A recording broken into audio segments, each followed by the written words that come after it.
చేతిలో తంబుర, తలపై అక్షయపాత్ర, నిరంతరం హరినామ స్మరణలు చేసుకుంటూ వీధుల్లో తిరిగే హరిదాసుల జాడ నేడు కానరావడం లేదు. నెలవంక పెట్టిన మొదలు ధనుర్మాసం చివరి వరకు కూడా వీళ్లు చేసే సందడి గ్రామాలకే పరిమితమయ్యే పరిస్థితి. పట్టణాల్లో మాత్రం వీరి వంక చూసే నాథుడే కరువయ్యాడు. సంక్రాంతికి నెల రోజుల ముందు నుంచి ఇంటి ముందు నుంచి హరినామం చేసుకుంటూ అందరికీ శుభాలు ప్రసాదించే హరిదాసులు పట్నవాసాల్లో ఆదరణ కోల్పోతున్నారు.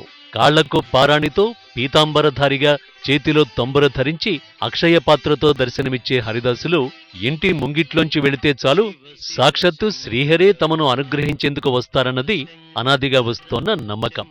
పూర్వీకుల కానించి ఈ ఒక సనాతన ధర్మం అనేది మా హరిదాసులు ప్రతి గ్రామానికి వెళ్ళి హరినామస్మరణ చేస్తూ నెల రోజుల పాటు రామకృష్ణ అంటూ హరిసంకేతాలు వినిపించడం తప్ప ఎవరిని ఆశించేది ఉండదు స్వామి.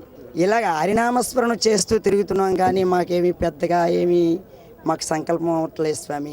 హరినామస్మరణ చేస్తూ తిరుగుతున్నాం. అపార్ట్మెంట్లో ఉన్నవంటి వారు పైకి రావడానికి కూడా చాలా ఇబ్బంది పడిపోతున్నారు.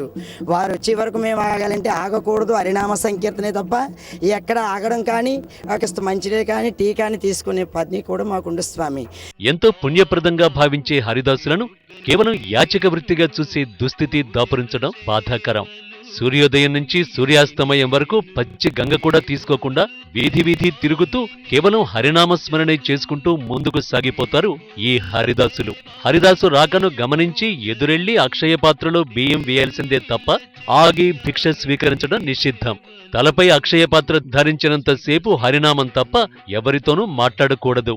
అతన్ని ఆపే ప్రయత్నం కూడా చేయడం తగదు. ఇటువంటి పరిస్థితుల్లో సంప్రదాయం తెలుసుకుని వ్యవహరించాల్సి ఉంటుంది. హరిదాసు వృత్తి అంటే ఎంతో నియమనిష్టలతో కూడుకున్నది. కానీ దీన్ని పట్నం వాసులు తేలిగ్గా తీసుకోవడం బాధాకరం. అపార్ట్మెంట్ కల్చర్ పెరిగిపోవడంతో అంతస్తులు దిగొచ్చే వరకు హరిదాసులు వేచి ఉండే పరిస్థితి కూడా లేకపోవడం వీరి పట్ల నిరాదరణకు కారణమవుతోంది.